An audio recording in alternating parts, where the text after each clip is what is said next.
I had bare arms. He had gloves on. Green Bay Packers wide receiver Boyd Dowler remembers vividly the 1967 NFL championship game between the Packers and the Dallas Cowboys. It was an awful day. I mean, that's really, it's really too cold to play football when it's 16 below zero and the wind's blowing 20 miles an hour. The bitter air that day in Green Bay felt like minus 48. The game was later immortalized as the Ice Bowl, and it's featured prominently at the Packers Hall of Fame. We didn't know what it would become.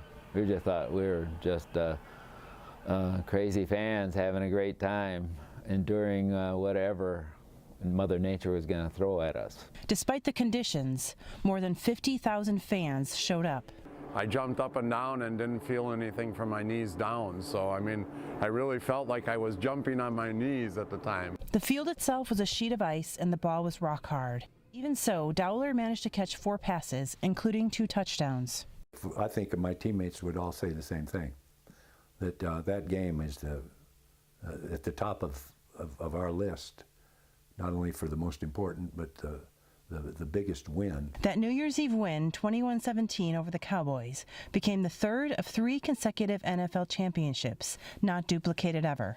The play of the game came down to the last 16 seconds when future Hall of Fame quarterback Bart Starr threw himself over the goal line. The Ice Bowl is the signature game in Packers history, signature game in Bart Starr's history, signature game in Vince Lombardi's history, and the culmination of that era, and one of the great games in NFL history.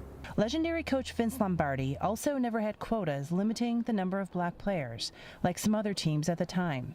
In fact, the team had 6 black starters on defense that year, 5 who made it to the Pro Bowl. One of the reasons I believe that the Packers won that game, won 3 straight titles, is because of Lombardi's open door policy. Today, the historian says the NFL would likely not let that game go on because of the weather. Those things just don't happen very often. You don't have those conditions coupled with the importance of the game. A game 50 years later that still warms the hearts of Packer fans and players. Carrie Antelfinger, Associated Press, Green Bay, Wisconsin.